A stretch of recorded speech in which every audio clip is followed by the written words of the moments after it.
अस्सलामुअलैकुम students, hope so you are doing well. Video title से अंदाज़ा हो गया होगा आप लोगों को कि आज के लेक्चर में हम लोग क्या पढ़ने वाले हैं। So without any further wait, let's get into today's lecture. तो आर्किटेक्चर सेंट्रिक एमडीएसडी की प्रॉपर्टीज की तरफ हम लोग जा रहे हैं। इसमें हम लोग थोड़ा सा कंपैरिजन हमारे सामने आएगा, एमडीए और एसी एमडीएसडी कैसे बिहेव करता है। ठीक है, आप लोगों को इम्प्लिसिट और एक्सप्लिसिट का डिफरेंस पता है? जो इम्प्लिसिट और एक्सप्लिसिट ये होता है, कुछ चीजें ना आपको बिल्ड इन मिलती हैं, ठीक है, किसी चीज के साथ मिलती हैं। जैसे आपकी जो जेनेटिकली चीजें हैं, आपका हेयर कलर, आपका आई कलर, वो क्या है, वो एक इम्प्लिसिट चीज है। ठीक है, वो बिल्ड इन आया है साथ, ठीक है, वो जेनेटिकली साथ आया, आपको उस पर कंट्रोल नहीं है। आप अपना आई कलर चेंज नहीं कर सकते, आप अपना स्किन कलर चेंज नहीं कर सकते। ठीक है, ये चीजें इम्प्लिसिट हैं। ठीक है, एक्सप्लिसिट बच्चों वो चीजें होती हैं जो कि आप लोग खुद क्रिएट करते हैं अपने अंदर। ठीक है, सपोज एंगरनेस कंट्रोल की जा सकती है। अगर आप एंग्री हैं, ठीक है, तो ये एक आपका एक्सप्लिसिट फीचर है। ठीक है, इसी तरह से अगर आप सॉफ्टवेयर के लिहाज से देखें तो सॉफ्टवेयर में भी कुछ चीजें हमारे पास बिल्ड इन आते हैं, कुछ चीजें हम लोग एक्सप्लिसिटली बनाते हैं। जो स्टैक है, आपको स्टैक का पता होगा, क्यू का पता होगा, ये जो चीजें हैं ये हमारे पास एक एक्सप्लिसिटली हम लोगों ने खुद जनरेट की हैं चीजें। ठीक है, ये डाटा स्ट्रक्चर्स हैं, हम लोगों ने खुद जनरेट किया, ये एक्सप्लिसिट है, ये एक्सप्लिसिट डाटा टाइप्स हैं, ये इम्प्लिसिट नहीं है। ठीक है, तो जो बिल्ड इन चीजें होती हैं, ठीक है, जो आपके पास कंट्रोलेबल नहीं होती, वो इम्प्लिसिट होती हैं, और जो चीजें आप लोग खुद उसको मेजर कंसर्न्स रखते हो, वो एक्सप्लिसिट होती हैं। ठीक है, अब एमडीएसडी जो सिंपल है हमारे पास, और आर्किटेक्चर सेंट्रिक एमडीएसडी जो है, इन दोनों में हल्का सा फर्क है। जो आर्किटेक्चर सेंट्रिक है, इसमें कुछ चीजें हम एक्सप्लिसिटली रख रहे हैं, मतलब कि एक्सप्लिसिटली हमने अपनी कुछ कंसर्न्स बढ़ा दी हैं, हमने एक्सप्लिसिटली अपनी कुछ कंसर्न्स। मगर एमडीए में हमारे पास जो है वो कुछ चीजें इम्प्लिसिटली फीचर हैं। ठीक है, वो इम्प्लिसिटली यानी कि बिल्ड इन आप उसे कह रहे हैं। ठीक है, वो बिल्ड इन पार्ट हैं, मगर मे बी वो हम उसको इतना मेजर नहीं रखते, हम उसको इतनी इंपॉर्टेंस नहीं देते, हम उसको इतना यूजेबल नहीं रखते। ठीक है, हम उसको इतना यूज नहीं कर रहे। मगर एसी एमडीएसडी आर्किटेक्चर सेंटर अगर हम चलें तो हमने उनको मेजर कंसर्न्स रखा हुआ है। अब हम थोड़ा सा डिटेल में जाते हैं। ये क्या कह रहे हैं? ये कह रहे हैं कि ACMDSD सपोर्ट करता है इंडिविजुअल आर्किटेक्चर रिक्वायरमेंट्स को। ये बात मैंने आपको बता दी। ठीक है, इंडिविजुअल होगा, एक ही आर्किटेक्चर की मल्टीपल फैमिलीज के लिए सिमिलर होगा। ठीक है, और ओवरऑल एक ऑर्गेनाइजेशन के लिए इंडिविजुअल होगा। ठीक है, तो इसका फोकस जो है वो क्लियरली इंजीनियरिंग से रिलेटेड है। ये सॉफ्टवेयर इंजीनियरिंग के कॉन्सेप्ट्स को ज्यादा फोकस करता है इंस्टेड ऑफ डेवलपमेंट। ठीक है, क्योंकि हम आर्किटेक्चर की बात कर रहे हैं। तो बच्चों, अब एक चीज आपने बहुत ही अच्छा, सपोज जैसे घर हम बनाते हैं तो घर का एक आर्किटेक्चर ड्रॉ करते हैं। अगर आर्किटेक्चर बहुत अच्छा है, ठीक है, तो फिर उसके घर के बनने में या उसके डेवलप होने होने वाला हमारा मेजर कंसर्न नहीं होता। ठीक है, मेजर कंसर्न हमारा ये होता है कि जितनी भी मसले मसाइल हैं, जितनी भी प्रॉब्लम्स हैं, वो हम जब वो स्केच ड्रॉ हो रहा है, जब वो आर्किटेक्चर ड्रॉ हो रहा है, उस वक्त निकाल लें, उस वक्त सारी प्रॉब्लम्स क्लियर कर लें। तो अगर एक अच्छा आर्किटेक्चर बना हुआ होगा तो डेवलपमेंट भी अच्छी होगी। अगर एक गलत आर्किटेक्चर होगा तो डेवलपमेंट भी सही नहीं होगी, उसमें प्रॉब्लम्स आएंगे बाद में। ठीक है, तो ये जो इसका मेजर फोकस है वो भी हमारे पास इंजीनियरिंग प्रिंसिपल से रिलेटेड है, ये इंटीग्रेटेड डेवलपमेंट एनवायरनमेंट से रिलेटेड नहीं है। ठीक है, इसके अलावा जो नेक्स्ट लाइन है, nothing can be generated that has not been verified before.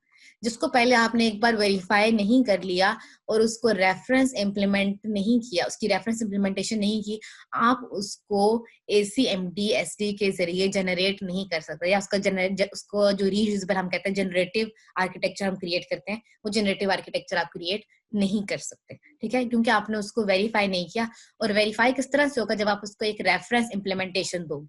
अब ये हमारे माइंड में बहुत से क्वेश्चन आते हैं, जैसे कि नीचे इन्होंने क्वेश्चन किए हुए हैं, how good is the run time performance of the generative code. जो भी कोड जनरेट हो रहा है उसकी परफॉर्मेंस कैसी है। ठीक है, तो इस तरह के क्वेश्चंस जो हैं ये अवॉइड हो जाएंगे, क्योंकि पहले ही ऑलरेडी वो चीज इम्प्लीमेंट हुई होगी, उसकी रेफरेंस इम्प्लीमेंटेशन होगी, हम उसी को जनरेट कर रहे हैं, हम उसी को रीयूजेबल कर रहे हैं। ठीक है, ताकि वो तमाम फैमिली ऑफ सॉफ्टवेयर के लिए सेम रहे। ठीक है, तो इस तरह के प्रॉब्लम्स को हम आंसर नहीं करेंगे, क्योंकि हम लोग एक ऑलरेडी रेफरेंस इम्प्लीमेंटेड चीज को रीजनरेट कर रहे हैं।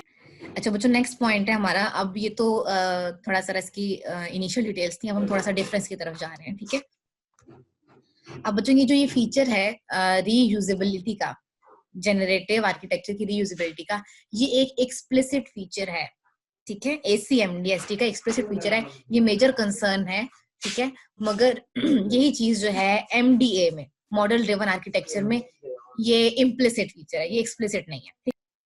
तो हम लोग इसको मेजर कंसर्न रखते हैं, इस रीयूजेबिलिटी को मेजर कंसर्न रखते हैं, और इसी वजह से हम लोग जो है वो फैमिलीज, सॉफ्टवेयर फैमिलीज जो है वो क्रिएट कर सकते हैं, ठीक है, उनको डेवलप कर सकते हैं। मगर ये फीचर MDA का, रीयूजेबिलिटी MDA का फीचर जरूर है, मगर ये एक एक्सप्लिसिट फीचर नहीं है, ठीक है, इस पर इतना फोकस नहीं किया जाता, इसको खुद जनरेट नहीं किया जाता, ठीक है, इसको मेजर कंसर्न नहीं रखा जाता, ये एक एक्सप्लिसिट फीचर है, ठीक है, ACMDST का, मगर ये MDA का एक्सप्लिसिट फीचर नहीं है, एक इम्प्लिसिट फीचर है उसका, ठीक है। तो इस वजह से यहाँ पर इन्होंने इसको एक मेजर कंसर्न रखा हुआ है कि आप लोग फैमिलीज को प्रोड्यूस करें, यूनिक आइटम्स को प्रोड्यूस ना करें, ठीक है। तो ये ACMDST का पहला कंसर्न हो गया। अब जल्दी से चलते हैं नेक्स्ट कंसर्न के ऊपर।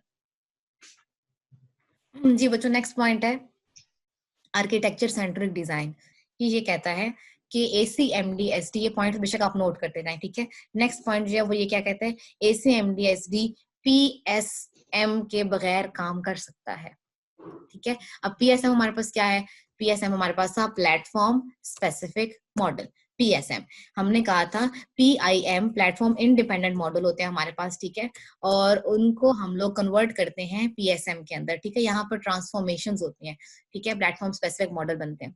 तो जो हमारे पास ये है ACMDST, ये कहता है कि अगर हम लोग स्पेसिफिक चीजों की तरफ जाते हैं, मतलब स्पेसिफिक मॉडल्स की तरफ जाते हैं, तो मेंटेनेंस एफर्ट बढ़ जाती है हमारी, हमें मेंटेनेंस ज्यादा करनी पड़ती है, कोड वाइज मेंटेनेंस थोड़ी देखनी पड़ती है, और चीजें क्योंकि अब हम लोग स्पेसिफिक चीजों की तरफ जा रहे हैं, एब्स्ट्रैक्शन के लोअर लेवल पर जा रहे हैं। PSM की जब भी बात होगी आपने याद रखना है कि ये लोअर लेवल ऑफ एब्स्ट्रैक्शन की बात हो रही है, ठीक है। तो PSM की जब बात होगी तो ये यहाँ पे जो ये डील करता है ACMDST, ये प्योर एब्स्ट्रैक्टेड चीजों को डील करता है, ठीक है। ये हमारे पास प्योर एब्स्ट्रैक्शन को डील करता है, इस वजह से ये PIM को लेके चलता है, ठीक है। ये PSM मतलब कि यूजुअली जो है ये PSM को डील नहीं करता, करता भी है, मगर यूजुअली जो है ये PSM के बगैर भी चलता है। अब ये चीज एक प्रॉब्लम भी है, क्योंकि हम लोग ट्रांसफॉर्मेशंस करते हैं, हम लोगों ने MDA में जो कॉन्सेप्ट देखा कि PIM होगा, उसी से PSM डेवलप होगा, मगर यहाँ पे ये लोग कह रहे हैं कि नो डाउट ये एक लिमिटेशन कॉज कर रहा है, कोड वाइज हम लोग जो कोड के जो मॉडल्स हैं, मॉडल टू मॉडल कन्वर्जन नहीं कर रहे, हम PIM को PSM में कन्वर्ट नहीं कर रहे, ये एक लिमिटेशन कॉज कर रहा है। मगर इससे कुछ चीजें ऑप्टिमाइज हो रही हैं हमारी। वो क्या चीजें ऑप्टिमाइज हो रही हैं हमारी? पहली चीज ये मेंटेनेंस एफर्ट्स जो है वो लेस हो रही हैं, ठीक है, हमें मेंटेनेंस नहीं करना पड़ रही, स्पेसिफिक चीजों की तरफ नहीं जाना पड़ रहा, स्पेसिफिक चीजों की मेंटेनेंस को हम डील नहीं कर रहे, ठीक है। और दूसरा कि कंसिस्टेंसी होता है चीजों का सिमिलर रहना, इंटैक्ट रहना, चीजों का एक जैसा बिहेव करना, स्टेबल स्टेट में रहना। तो ये चीज कंसिस्टेंसी थोड़ी सी मगर अगर हम स्पेसिफिक चीजों की तरफ जाते हैं तो चीजें कंसिस्टेंट नहीं रहती, क्योंकि जब हम स्पेसिफिक चीजों की तरफ जाते हैं तो हम स्पेसिफिक लैंग्वेज के प्लेटफॉर्म्स की बात कर रहे हैं, ठीक है।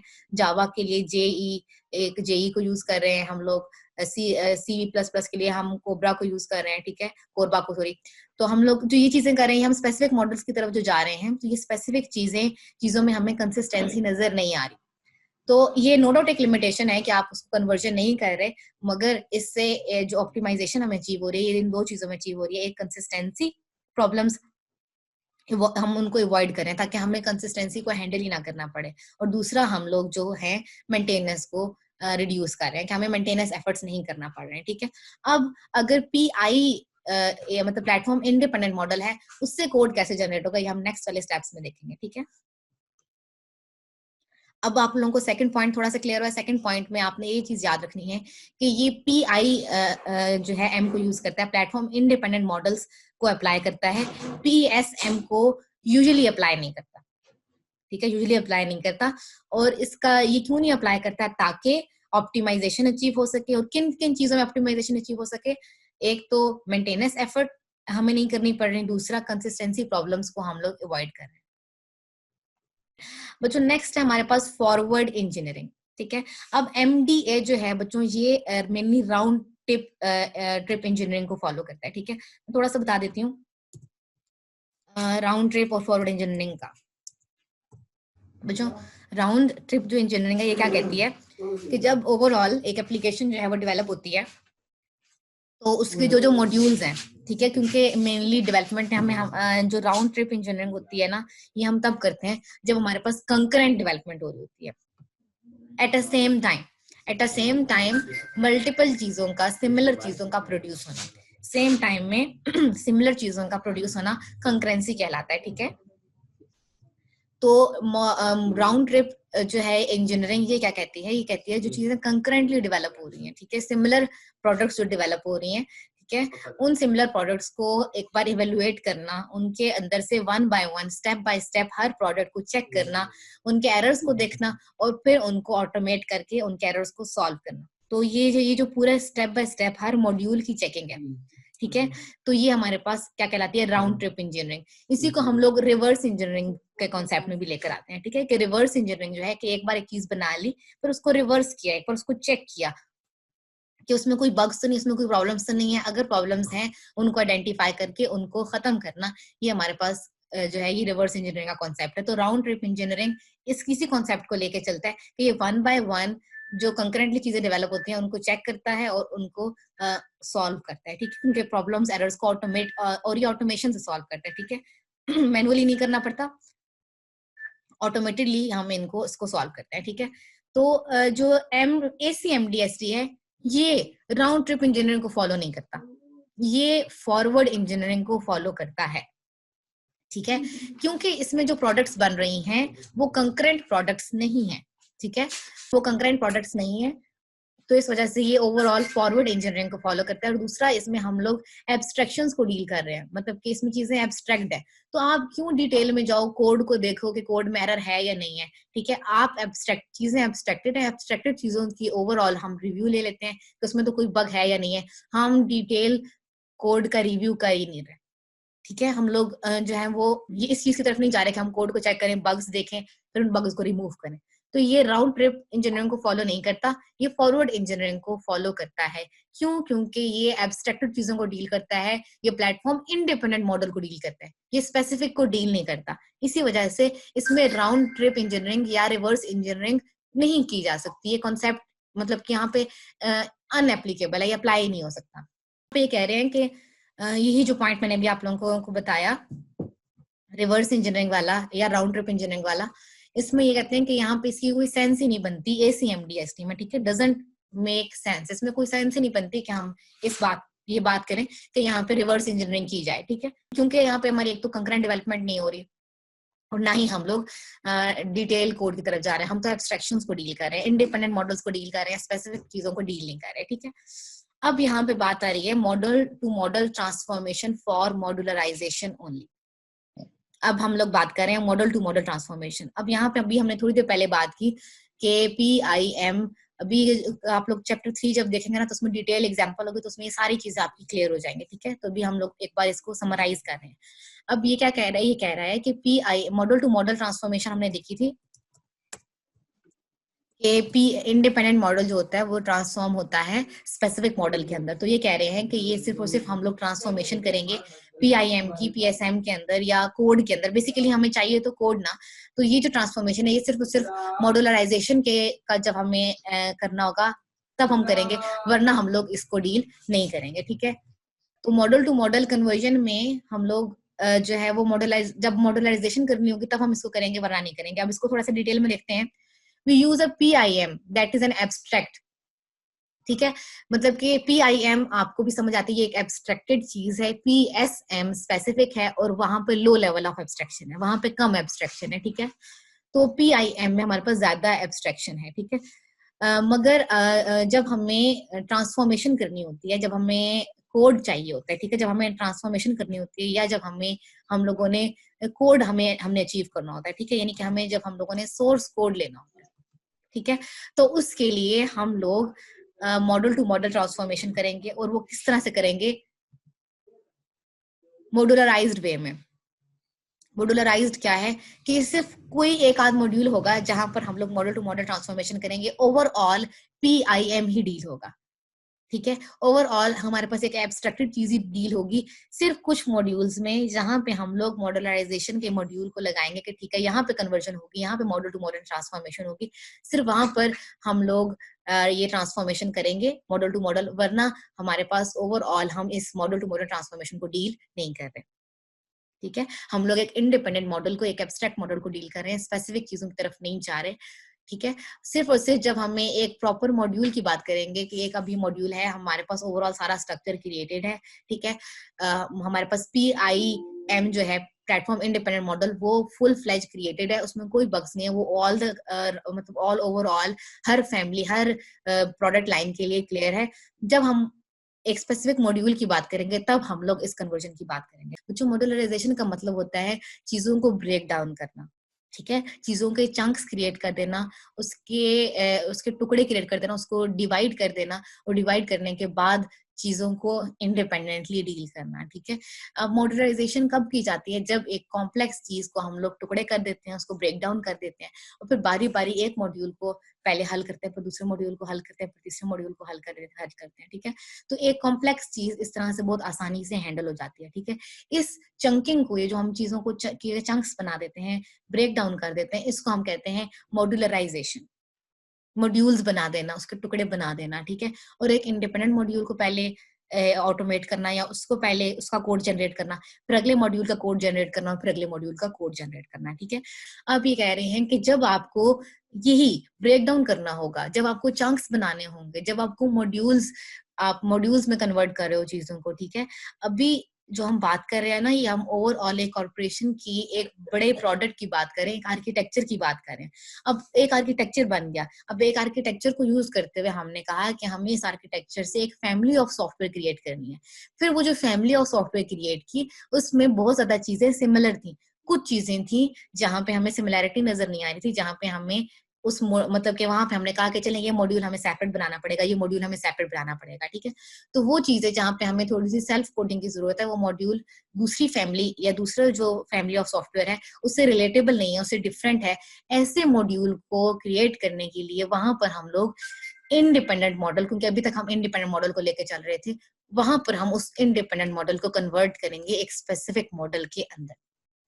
ठीक है, वहां पर मॉडल टू मॉडल कन्वर्जन होगी, क्योंकि वहां पे हमें कोडिंग की जरूरत है। उससे पहले हम लोग एक ओवरऑल जो है वो इंडिपेंडेंट मॉडल को लेकर चल रहे हैं, एक एब्स्ट्रैक्ट चीज को लेकर चल रहे हैं। ठीक है, तो जब हम मॉड्यूलराइजेशन की बात करेंगे, एक मॉड्यूल की बात करेंगे, एक चंक की बात करेंगे कि ये मॉड्यूल इस सपोज के, अब मैं एग्जांपल दूं, पेमेंट मॉड्यूल है। ठीक है, सेल्स डिपार्टमेंट में हम पेमेंट मॉड्यूल की बात कर रहे हैं, ये मैन्युफैक्चरिंग डिपार्टमेंट में पेमेंट की बात नहीं हो रही, और किसी डिपार्टमेंट में पेमेंट मॉड्यूल की बात नहीं हो रही। ठीक है, अभी जो पेमेंट मॉड्यूल है इसको क्रिएट करिए, एक सेपरेट मॉड्यूल है। ठीक है, तो इंडिपेंडेंटली हम वैसे तो लेके चल रहे थे, इंडिपेंडेंट मॉडल में वैसे हमने बताया कि पेमेंट को इस तरह से हैंडल किया जाएगा, मगर यहाँ पे हमें एक प्रॉपरली थर्ड पार्टी या तो बाय करनी है, या अपना कोई पेमेंट मेथड जो है वो इंट्रोड्यूस करना है। ठीक है, कि इस तरह से पेमेंट्स हैंडल होंगी। तो इस मॉड्यूल को क्रिएट करने के लिए हमें एक इंडिपेंडेंट मॉडल को स्पेसिफिक मॉडल में कन्वर्ट करना पड़ेगा, यहाँ पर हमें जरूरत है। मगर हमें ओवरऑल, अगर हम एक कॉर्पोरेशन की बात कर रहे हैं, ठीक है, उसकी फैमिली ऑफ सॉफ्टवेयर की बात कर रहे हैं, तो हम लोग PSM की बात नहीं करते, या मॉडल टू मॉडल कन्वर्जन की बात नहीं करते। ठीक है, हम लोग लोअर लेवल ऑफ एब्स्ट्रैक्शन की तरफ जाते ही नहीं है, हम ओवरऑल हाई एब्स्ट्रैक्शन को डील कर रहे होते हैं। ठीक है, मगर यहाँ पर हम लोग कहते हैं कि जब मॉड्यूलराइजेशन की बात होगी, सिर्फ और सिर्फ तब मॉडल टू मॉडल कन्वर्जन्स होंगी, ताकि हमें सोर्स कोड मिल सके। अगला है हमारे पास source code generation without explicit use of target meta model.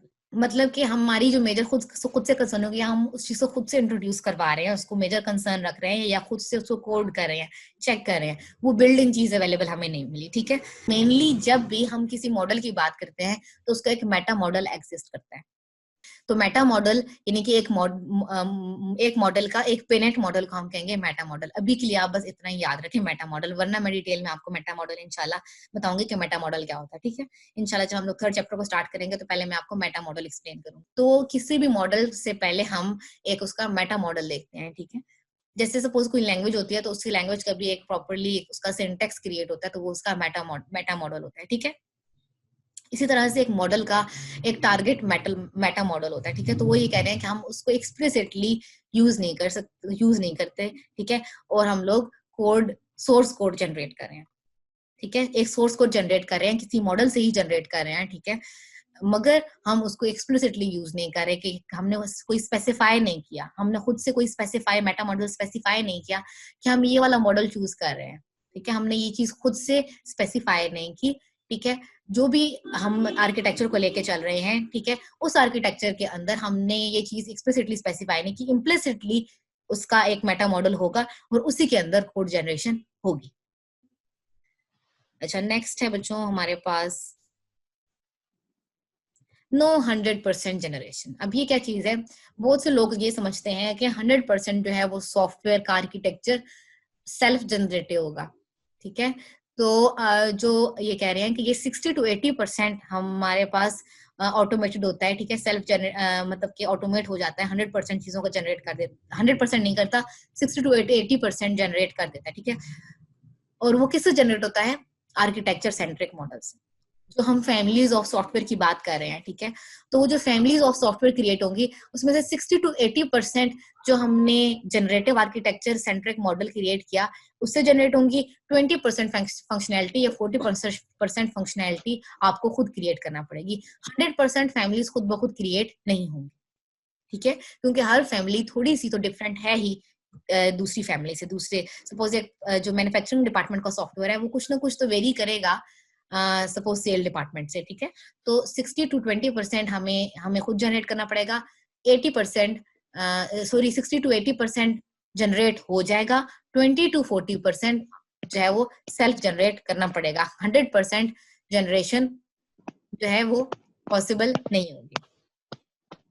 सिर्फ कुछ एक्सेप्शनल केसेस होते हैं जहां पर 100% भी जनरेट करती है, वो उसके आर्किटेक्चर पर डिपेंड करता है ऑर्गेनाइजेशन के कि उसका आर्किटेक्चर किस तरह का है, ठीक है, जो मैं भी आपको एग्जांपल दे रही हूँ, जैसे कि मैंने भी आपको बताया मैन्युफैक्चरिंग डिपार्टमेंट है और सेल्स डिपार्टमेंट है, ऐसे केस में 60 to 80% होगी, ठीक है, तो यहाँ पे ओवरऑल क्या है कि 100% जनरेशन नहीं होगी, ठीक है। अगला पॉइंट क्या है, सॉफ्टवेयर आर्किटेक्चर बिकम्स मैनेजेबल, कि यही जो अप्रोच हम लेके चल रहे हैं, ठीक है, इससे आपको समझ में आ रही है कि ओवरऑल एक फैमिलीज ऑफ सॉफ्टवेयर क्रिएट करना, वैसे तो जाहिर सी बात है एक टफ जॉब है, क्योंकि एक सपोज कॉर्पोरेशन है उसके सपोज 10 डिपार्टमेंट्स हैं या 6 डिपार्टमेंट्स हैं, हर डिपार्टमेंट के लिए सॉफ्टवेयर को रेडी करना एक मैनेजमेंट वाला काम है, इसमें सही वाली मैनेजमेंट की जरूरत है कि प्रॉपरली इनको सुपरविजन की जरूरत है, मैनेज करने की जरूरत है, तो यहाँ पे हमारे पास ओवरऑल ये जो आर्किटेक्चर है जनरेटिव सॉफ्टवेयर आर्किटेक्चर, ये बहुत ही मैनेजेबल है हमारे लिए।